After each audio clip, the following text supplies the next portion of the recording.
नमस्कार दोस्तों। आज के इस एक्सप्लेनर में हम एक बेहद ही खौफनाक यूट्यूब हॉरर स्क्रिप्ट का गहराई से विश्लेषण करने वाले हैं। और सच बताऊं, ये कोई आम भूतों की कहानी बिल्कुल नहीं है। हम एक ऐसी अलौकिक शक्ति के बारे में बात कर रहे हैं जिसे इंसानों की जान से ज्यादा उनकी परछाई की भूख है। आज हम देखेंगे कि कैसे इस स्क्रिप्ट ने एक पुरानी लोक कथा को एकदम रोंगटे खड़े कर देने वाले मनोवैज्ञानिक डर में बदल दिया है। तो चलिए शुरू करते हैं। आप जरा इस सवाल पर गौर कीजिए। रात में अगर कोई आपको पीछे से आवाज दे तो क्या आप मुड़कर देखेंगे? इस स्क्रिप्ट की शुरुआत ही हमें तुरंत कहानी से जोड़ देती है। मतलब अंधेरे में पीछे से आती कोई आवाज, ये एक ऐसा डर है जो हम सबकी फितरत में कहीं न कहीं बसा है, राइट? लेखक ने हमारी इसी बहुत ही साधारण सी मानवीय प्रतिक्रिया को इस पूरे कहानी में मौत का सबसे बड़ा कारण बना दिया है। यहाँ आप वो ओरिजिनल सोर्स स्क्रिप्ट देख सकते हैं जो पुरानी मान्यताओं और एक बहुत ही खौफनाक आधुनिक साजिश का शानदार मिक्सचर है। इसी कमाल के दस्तावेज के आधार पर आज हम इस खौफ की हर एक परत को उधेड़ने वाले हैं। चलिए अब कहानी की सेटिंग की तरफ बढ़ते हैं, यानी नरसिंहपुर का खौफनाक रहस्य। देखते हैं कि एक साधारण सी कॉलोनी इस भयानक डर का केंद्र कैसे बन गई। तो होता क्या है कि ये पूरी कहानी एक ट्रू क्राइम मिस्ट्री जैसा माहौल बनाती है। लोग रात में गायब हो रहे हैं और सुबह उनकी लाशें मिल रही हैं। लेकिन सबसे अजीब बात, उनके शरीर पर कोई चोट नहीं है, बिल्कुल खरोंच तक नहीं। सिर्फ उनके चेहरों पर एक जमा हुआ खौफ है।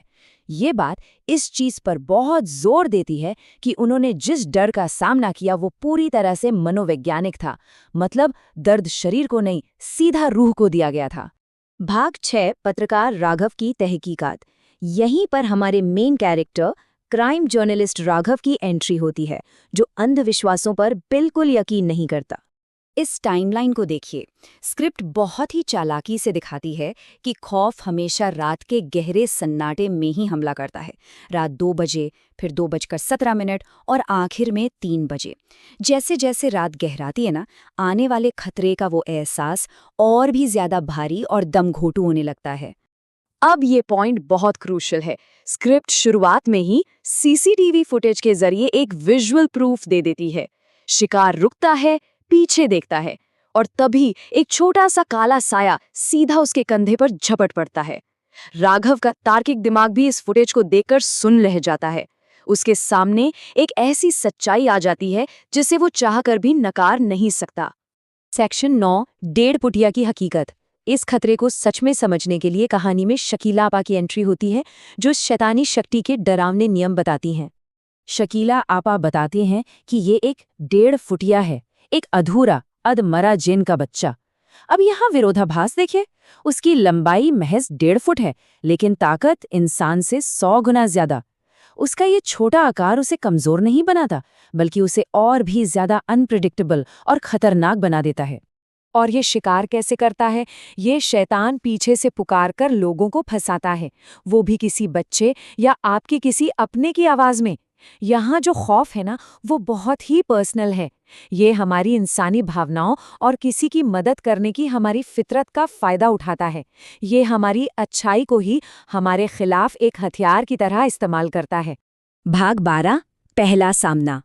अब स्क्रिप्ट राघव को रात के 2 बजे एक सुनसान सड़क पर लाकर खड़ा कर देती है, जहां उसका शक और अविश्वास दोनों टूटने वाले हैं।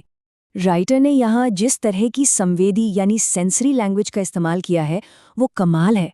जरा इमेजिन कीजिए, एक टेढ़ा मेढ़ा शरीर, असामान्य रूप से लंबे हाथ, पीछे की तरफ मुड़े हुए उल्टे पैर, आधा जला हुआ चेहरा और बिना पुतलियों वाली पूरी काली आंखें। ये डिस्क्रिप्शन सुनते ही किसी के भी रोंगटे खड़े हो जाएं। ये सीधा आपके दिमाग में एक ऐसा डरावना विजुअल छाप देता है जिसे भुलाना नामुमकिन है। लेकिन राघव हार नहीं मानता। शकीला आपा की बात याद आते ही कि ये साया लोहे से डरता है, वो तुरंत अपनी जेब से चाबी निकालता है और उस पर वार कर देता है। साया बुरी तरह चीख कर गायब हो जाता है। स्क्रिप्ट यहाँ दर्शकों को एक पल के लिए राहत की सांस लेने देती है। हमें लगता है कि चलो हमारा हीरो बच गया। लेकिन यहीं पर स्क्रिप्ट का सबसे बड़ा ट्विस्ट आता है। राघव उस हमले से तो बच गया, लेकिन जैसे ही वो उठता है उसे एहसास होता है कि उसकी परछाई पूरी तरह से गायब हो चुकी है। वो जो शारीरिक जीत थी ना, वो महज एक डिस्ट्रैक्शन थी। असली चीज तो वो शैतान चुरा कर ले गया था। अब आते हैं लालच और शैतानी साजिश पर।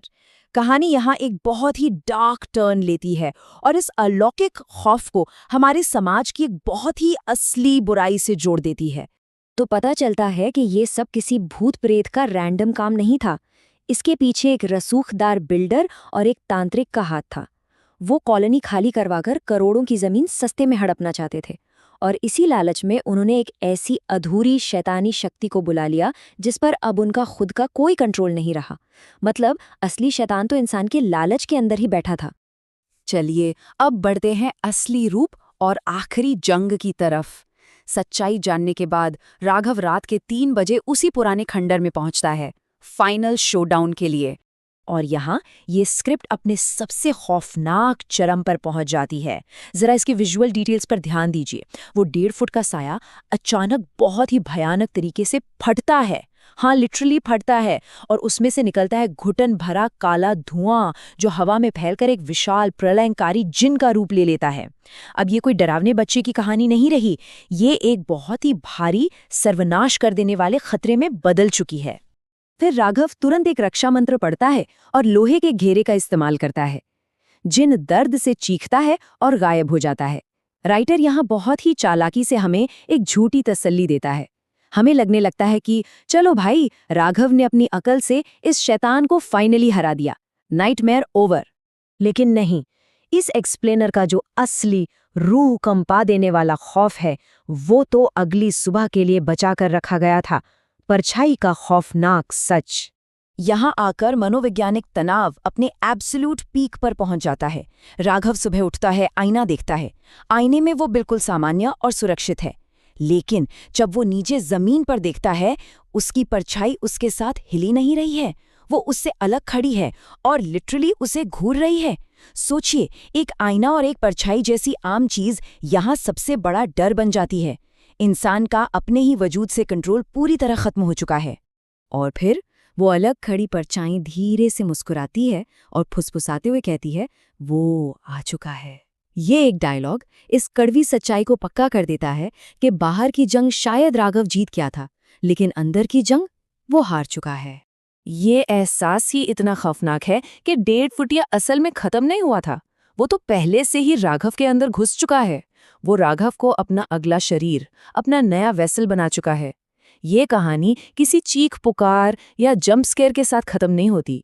ये एक खामोश, घुटन भरी हार के साथ खत्म होती है, जो कहानी खत्म होने के बहुत बाद तक आपके दिमाग में चलती रहती है। तो राघव तो अंदर से ये जंग हार गया, लेकिन इस स्क्रिप्ट ने हमें एक बहुत ही डरावने सवाल के साथ छोड़ दिया है। क्या हम सबको यकीन है कि जो परछाई इस वक्त हमारे साथ साथ चल रही है वो वाकई हमारे ही इशारों पर चल रही है? अगली बार अंधेरे में अपनी परछाई को देखकर शायद आपके मन में भी यही सवाल उठेगा। आज के इस एक्सप्लेनर से जुड़ने के लिए आपका बहुत बहुत शुक्रिया।